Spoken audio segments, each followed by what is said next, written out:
मेरे साथ जुड़ रहे हैं हरियाणा के पूर्व उप मुख्यमंत्री, जेजेपी जननायक जनता पार्टी के नेता दुष्यंत चौटाला, जो कि अब सिर्फ हरियाणा ही नहीं बल्कि पूरे देश में चर्चा में हैं। कभी इन्होंने रिकॉर्ड बनाया था देश के सबसे कम उम्र के सांसद का।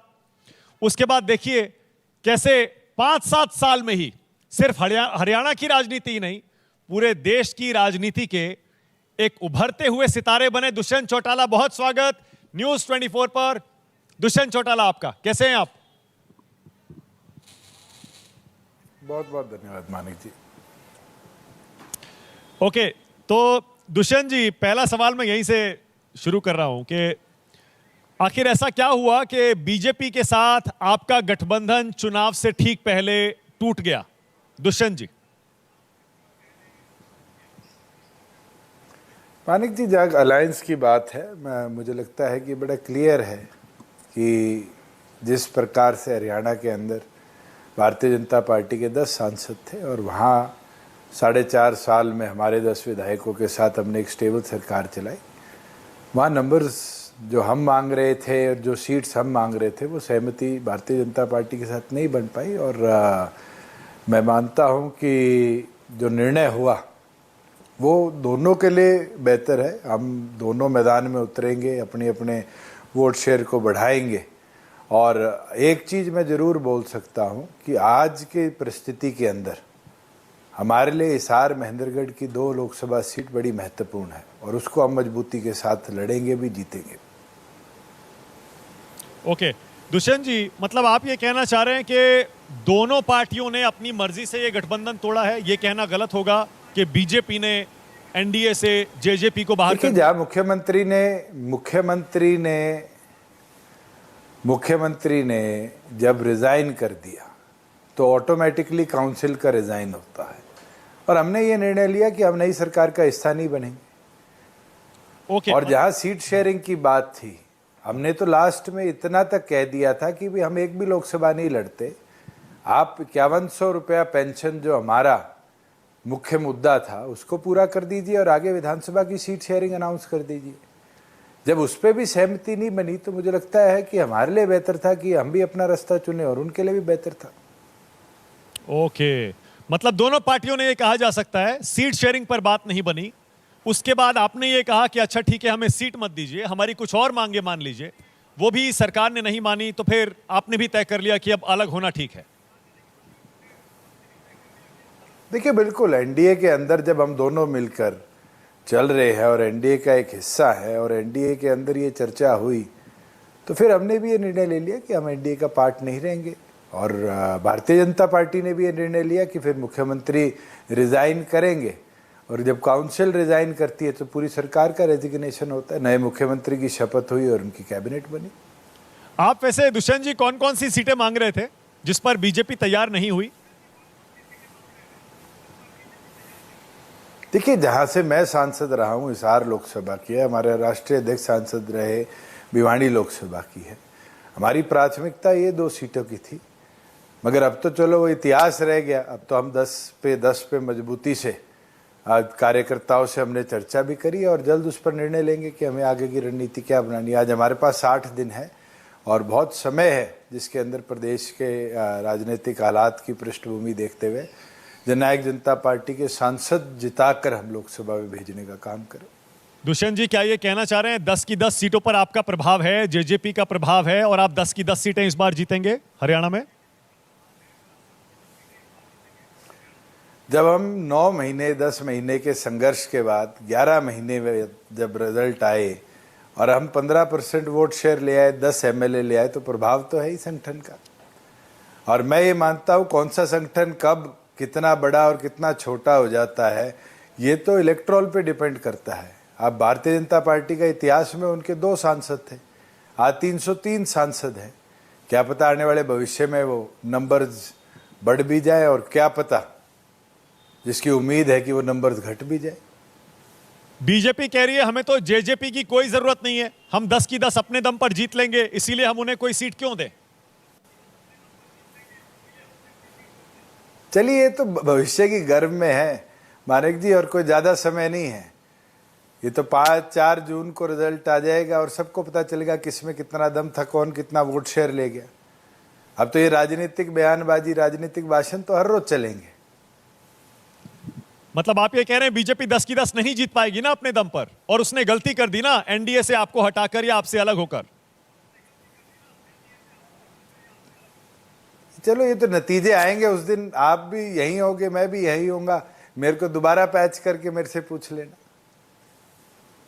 नहीं, मैं दरअसल ये समझना चाह रहा हूं कि अगर आप 10 की 10 सीटों पर लड़ेंगे दुष्यंत चौटाला जी, तो फिर पूरी ताकत से लड़ेंगे ना, यानी अब राजनीतिक विरोधी हो गई ना बीजेपी आपकी। मानक जी, जब किसान खेती में जाता है तो वो ये नहीं सोचता कि 10 एकड़ जमीन है तो 1 एकड़ में खेती कर लूं, 9 छोड़ दूं। वो मेहनत करता है 10 की 10 में, बाढ़ आती है, फसल खराब हो जाती है, फिर दोबारा लगता है 10 की 10 में। मैं ये तो राजनीतिक फसल तो पॉलिटिकल पार्टीज के लिए 5 साल में इलेक्शन आता है। ठीक है। और 5 साल के इस इलेक्शन के अंदर मुझे लगता है हर कार्यकर्ता की उम्मीद भी यही होती है कि हम मेहनत करें और मेहनत कर कर अपने जो वोट शेयर है उसको इंक्रीज करें। हमारे नंबर्स जो लोकसभा में आज 0 है उसको बढ़ाकर हमारी रिप्रेजेंटेशन लेके जाए। विधानसभा में अगर 11 महीनों में अब 10 विधायक लाए हैं तो हमारा टारगेट है हम 46 लाख कर पूर्ण बहुमत से प्रदेश की सरकार बनाए। अब मैं ये सवाल इसलिए पूछ रहा हूं क्योंकि कांग्रेस के दीपेंद्र हुड्डा आप पर आरोप लगा रहे हैं कि बीजेपी जेजेपी के जरिए सिर्फ जाटों का वोट काटना चाहती है और आप सिर्फ वोट कटुआ बनेंगे हरियाणा के चुनाव में। मानक जी, ये कांग्रेस की भाषा हो सकती है। मैं 35 साल का हूं। आज मैं हरियाणा के 50% से ज्यादा वोटर जो 45 साल की आयु से नीचे उनकी रिप्रेजेंटेशन की बात करता हूं और मेरा ये मानना है उनकी रिप्रेजेंटेशन पार्लियामेंट के अंदर 0 है। उस रिप्रेजेंटेशन को बढ़ाना है। वो तो कांग्रेस देखते कितने युवाओं को, महिलाओं को टिकट देती है, बीजेपी कितनों को देती है, और फिर आगे इलेक्शंस के अंदर उनसे बात करेंगे।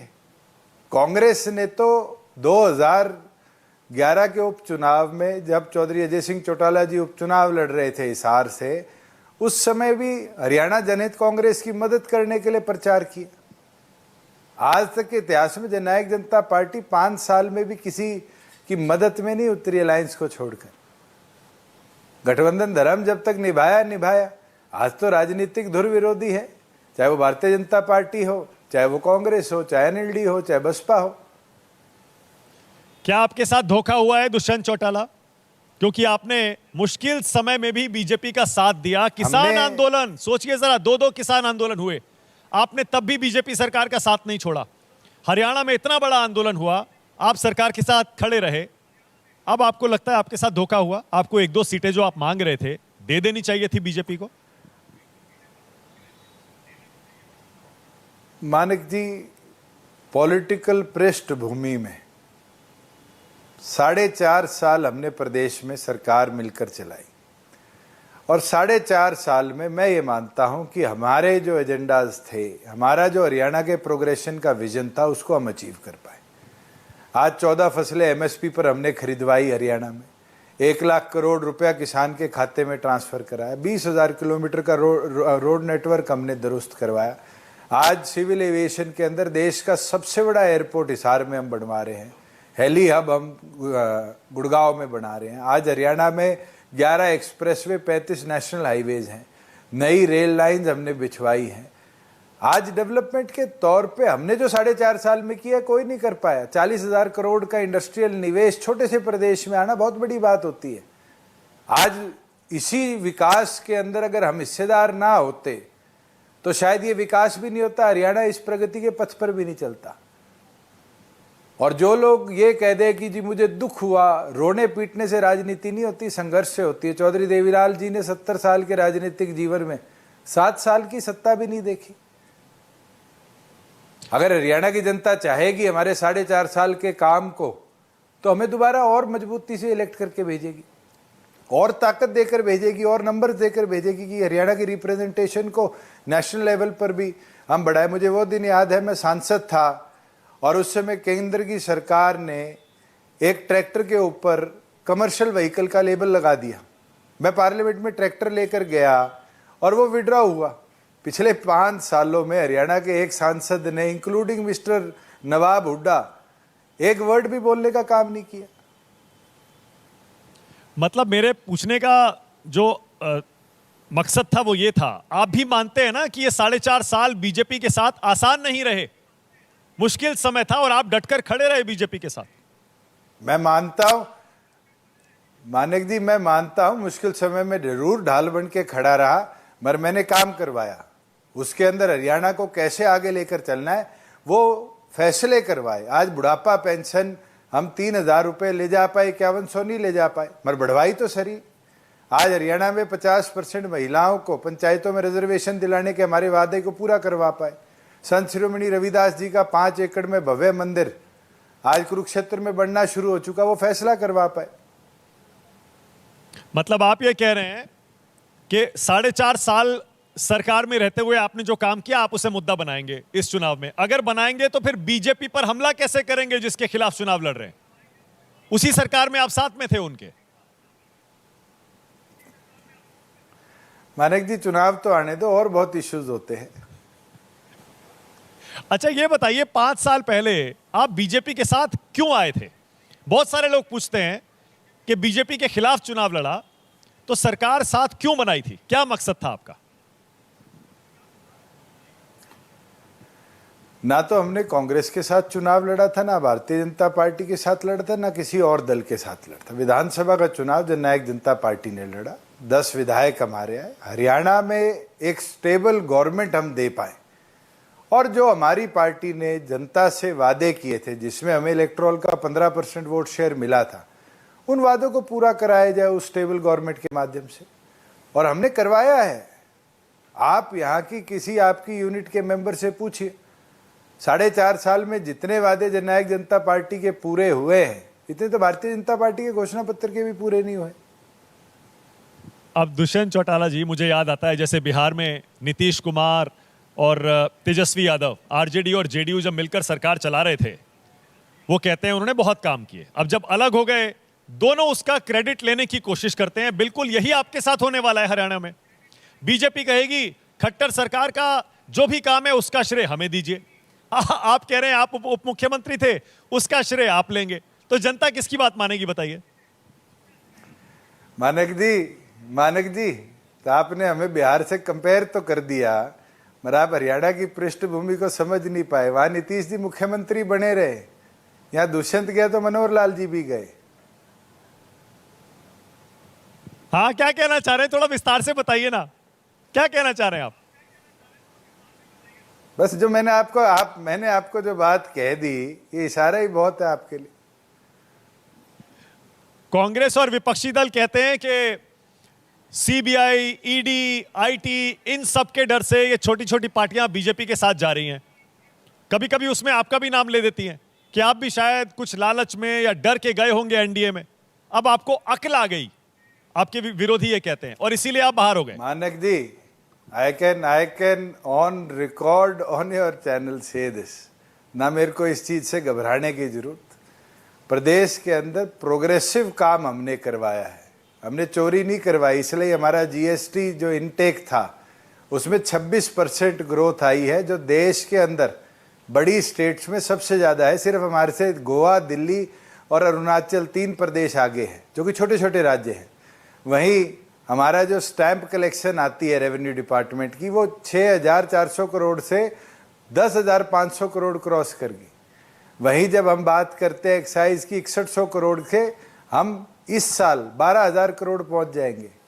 हमने तो प्रदेश को बढ़ाया है, तरक्की दी है, और प्रदेश के अंदर विजन दिया है। आज सिविल एविएशन का पहला अगर कॉलेज कोई खुलेगा स्टेट गवर्नमेंट सपोर्टेड, तो हरियाणा में खुलने का काम होगा। ग्लोबल सिटी जैसा विजन गुड़गांव के अंदर 1,000 एकड़ में देना, ये बहुत बड़ी बात है। आज मारुति जो गुजरात भागी थी हरियाणा छोड़ के, उसको मोटिवेट कर कर हम लेकर आए खरखोदा में, और 900 एकड़ जमीन दी। आज दुनिया का सबसे बड़ा प्लांट जिसमें 10 लाख गाड़ियां एक साल में मैन्युफैक्चर होगी, वो कर पाए। क्या ये अचीवमेंट नहीं है? अच्छा देखिए, अब आप इतने सारे काम बता रहे हैं, इसमें कोई दुष्यंत भाई, अब आप इतने सारे काम बता रहे हैं, तो मुझे आपसे पूछना पड़ेगा, अगर खट्टर साहब और आपकी जोड़ी इतना अच्छा काम कर रही थी, तो बीजेपी ने सीएम क्यों बदला बताइए फिर? क्यों हटाया खट्टर साहब को, उनकी जगह क्यों नायब सिंह सैनी को बनाया सीएम? तो मैं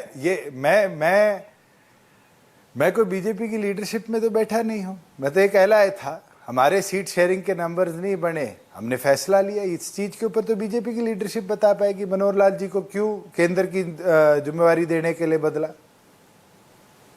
मतलब आपके मन में भी ये सवाल है कि खट्टर साहब को क्यों हटाया गया? मैंने तो हिसार में भी कहा था, मेरी मदर ने हंस के मुझे बोला था, एक हमारे हरियाणवी में कहावत है कि गा तो गई गई खूंटो भी लेगी, भी तुझे तो हटा ही दिया, साथ में मनोहर लाल जी हटा दिया। अब इसकी परिभाषा, इसका जवाब तो मैं नहीं दे पाऊंगा। खट्टर साहब कैसे सीएम थे? दुष्यंत चौटाला 10 में से कितने नंबर देते हैं आप उनको सीएम के तौर पर? मुझे नहीं लगता मुझे उनको कोई नंबर देने की जरूरत है। हम दोनों ने बड़ा अच्छा मिलकर 4 साल काम की, 4.5 साल काम किया है। कोविड जैसी परिस्थिति में भी प्रदेश के अंदर सबसे कम महामारी फैलने दी, डिजास्टर मैनेजमेंट मेरे पास था और दिन रात हमने बैठकर उस बीमारी को झेला है। उसके अंदर कैसे लास्ट एंड तक हॉस्पिटल बनाए जाए, सपोर्ट दिया जाए। मुझे लगता है कि बड़े अच्छे तरीके से, उनकी उम्र आज 70 साल है, मैं 35 का हूँ, दोनों के जोश अनुभव सबने मिलकर प्रदेश को अच्छा चलाया है। आपकी बातों से तो ऐसा लग रहा है कि बीजेपी और जेजेपी चुनाव में एक पर्दे के पीछे छुपी हुई दोस्ती लेके जा रहे हैं, एक दूसरे पर हमला नहीं करेंगे। कांग्रेस और आईएनएलडी उनके दुश्मन आप हैं। चिंता ना करो मानक जी, ये बात आपको बोलने की जरूरत नहीं है। राजनीतिक ग्राउंड है, राजनीतिक ग्राउंड में जब प्रतिद्वंदी बन जाते हैं तो मनोहर लाल जी करनाल से लड़ रहे हैं, जननायक जनता पार्टी का भी मजबूत उम्मीदवार उनके सामने होगा, कमजोरी से चुनाव नहीं लड़ा जाएगा।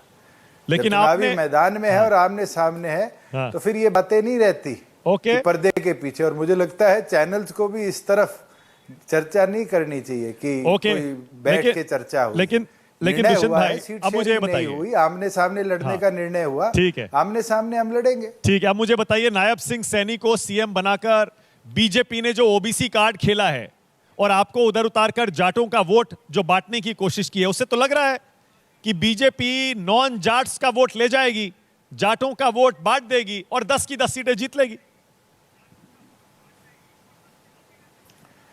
मानक जी, ये परिभाषा कास्ट की शायद मेरी जनरेशन में तो आई नहीं है।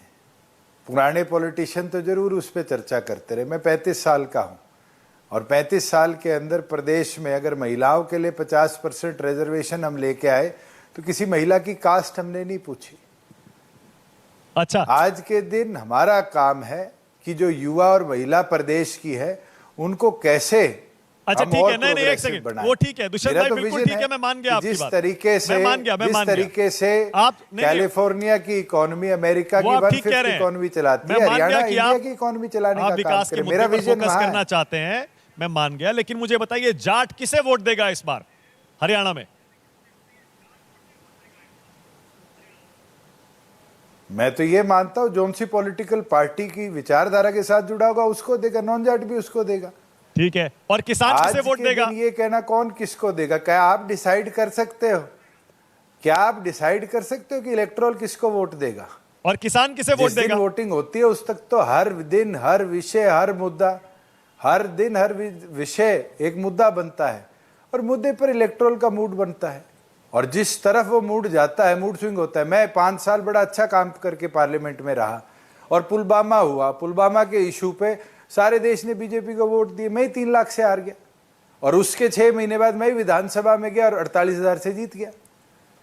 ये तो इशू स्पेसिफिक मुद्दा जब चुनाव में आएगा उसके ऊपर इलेक्टोरल ने वोट देने हैं। शायद एक कॉन्स्टिट्यूएंसी में किस विषय पर दे, दूसरे में किस विषय पर। तो बीजेपी इस बार 375 जीत पाएगी जैसे मोदी जी कह रहे हैं और एनडीए 400 पार हो जाएगा? आज 70 दिन से कम का समय है और मैं इतना बोल सकता हूं कि जो आंकड़े आप लोगों के बीच रखे जाते हैं ये बहुत बड़े बड़े आंकड़े हैं। एक दौर इंडिया ने भी देखा है जब इंदिरा गांधी जी प्रधानमंत्री थी और कहती थी Indira is India, India is Indira, और उसका नतीजा आया था कि मोरारजी देसाई इस देश के प्रधानमंत्री बने थे। तो इलेक्टोरल का मूड क्या होगा, इलेक्टोरल किस दिशा में चलेंगे और किस प्रकार से वोटिंग करेंगे, ये निर्णय करेगा कि अगली देश की सरकार कैसे बनेगी और किस आंकड़ों के साथ बनेगी। ओके, मोदी जी कैसे पीएम है, 10 में से कितने नंबर देते हैं दुष्यंत चौटाला? मुझे देने की जरूरत नहीं है, 70 दिन रह गए, देश की जनता वोट डाल के दे देगी और रिजल्ट आएगा तो आप जोड़ लेना, फिर उस दिन मैं भी नंबर दे दूंगा। Okay, all right. एक सवाल और दुष्यंत चौटाला, देवीलाल का सही उत्तराधिकारी हरियाणा में आप किसे मानते हैं? क्योंकि बहुत सारे लोग दावा करते हैं कि हम हैं चौधरी साहब के उत्तराधिकारी, हम हैं। चौधरी देवीलाल की विरासत जनता है और वो एक इंस्टीट्यूशन थे जिसने इस प्रदेश को अलग अलग प्रकार के विजन दिए, चाहे बुढ़ापा पेंशन हो, चाहे काम के बदले अनाज जो आज मनरेगा है, चाहे मैटरनिटी लीव जो का जच्चा बच्चा योजना थी। और मुझे लगता है हरियाणा की जनता ने पिछले इलेक्शन में भी वोट डाल के बता दिया कि उनको विचारों को आगे ले जाने वाला कौन है, और अब भी वोट डाल के बता देगी। अच्छा ठीक है दुष्यंत भाई, जाते जाते बस जल्दी जल्दी 2 छोटे छोटे सवाल है मेरे, क्योंकि अगर ये मैंने नहीं पूछे तो अन्याय हो जाएगा मेरे दर्शकों के साथ। पहला सवाल ये, क्या असेंबली इलेक्शन जो कि हरियाणा के आएंगे, विधानसभा चुनाव, उसमें बीजेपी के साथ गठबंधन का विकल्प खुला है क्या? मैं आज तो नहीं मानता, आज तो हम 90 की 90 पे लड़ेंगे और बहुत मजबूती से लड़ेंगे। पर विधानसभा चुनाव के बाद अगर पिछली बार की तरह गुंजाइश बनी, त्रिशंकु विधानसभा हुई, तो साथ आ सकते हैं दोबारा? किसके साथ जाएंगे वो नंबर्स बताएंगे और क्या स्टेबिलिटी होगी उस पे निर्णय होगा। मैं इतना बोल सकता हूं। और लोकसभा चुनाव के लिए प्रयास करूंगा कि 46 मेरे और लोकसभा चुनाव के लिए क्या इंडिया गठबंधन में जाने का, लोकसभा चुनाव के लिए इंडिया गठबंधन में जाने का रास्ता खुला है क्या, चुनाव से पहले या बाद में? आज के दिन चुनाव में जननायक जनता पार्टी किसी के साथ नहीं जाएगी, ये स्पष्ट मैं बता सकता हूं। भविष्य में क्या होगा इस पे टिप्पणी करना बहुत जल्दबाजी हो। बहुत धन्यवाद दुष्यंत चौटाला, न्यूज़ 24 पर मंथन में इस बातचीत के लिए आपका शुभकामनाएं चुनाव के लिए। बहुत धन्यवाद। बहुत बहुत धन्यवाद।